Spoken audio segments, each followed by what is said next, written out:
Hello, welcome back to the Aikido Virtual Dojo channel. I'm Durward, along with Marcin.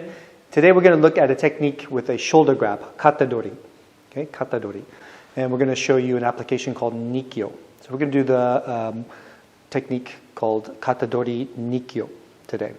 All right, so we're going to show you the details and give you a demonstration on how it's done.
Okay, let's take a look at the footwork for Kata-dori Nikyo.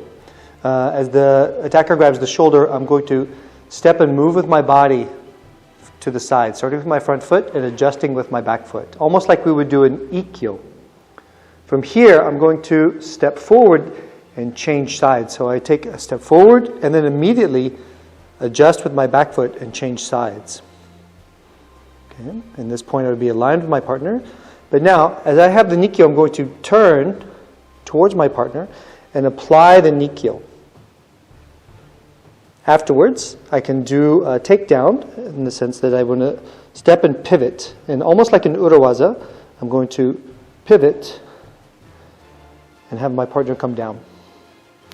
In the end then, I would, from here, come down to the ground and then finish with the final pin. Durward has just explained the footwork for this technique, and now I will explain the way we move together with a partner. So when we do the technique with a partner, all the other stuff in addition to the footwork. So as Durward is attacking here with the Kata-dori, first thing is I begin in the same way more or less like for most of the techniques here from the Ikkyo, Nikyo, Sankyo, when you start with Kata-dori or Kata-dori as well. I will cut out to the outside, taking a little bit the balance of the uke already, and use an atemi to stretch him even more. So now I control the balance of the uke. He cannot hit me back. He's in a difficult position, holding his balance. And here I can slide my hand to the wrist to grab the wrist. And as the little moment before he gets back into his balance, I'm safe from his other hand here. He cannot strike me. I mean, when he regains his balance, yes, he could, but as long as he's out of balance, he cannot. And here I will simply pivot my body with the shoulder, using the shoulder to connect through the wrist, elbow, shoulder into Durward's body. So I use the elbow here to connect, my shoulder here to connect, and grab the wrist at the same time for the Nikyo. So as I get to this position, it's very similar to the, for example, Shomenuchi Nikyo waza technique. The grab is very similar. I will turn around, now we will turn a little bit to the camera. So here I'm getting Durward's thumb and the index towards my shoulder here. Connected to my shoulder, I'm holding the wrist. My elbow is more or less above the elbow of Durward, so that when I connect back into his center line, I'm controlling his wrist, elbow, shoulder. I can get his center line and bring him down on the knees from this position, just by bowing towards Durward. So I don't do anything on the wrist here. Can you get up? Mm-hmm.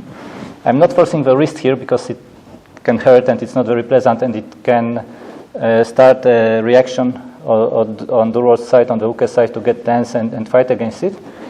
Actually, I just want to bow towards the uke. And as I do it, he gets down on the knees. I can grab the elbow from underneath, move my foot to the outside of his foot, and turn around. Kind of the urawaza variant. And then I move to the other side. I mean, I place my knees on the side of Uke's body. I get the grab of the wrist here, lock the arm, pin the shoulder down to the tatami, and then I can lean in towards the Uke's head if needed until he taps out. So hope you enjoyed this explanation. If you want to see more details of this Nikyo urawaza version, we will link some videos in the description. Earlier videos where we explain it a bit more in detail. Hope you liked this video and see you again on our channel.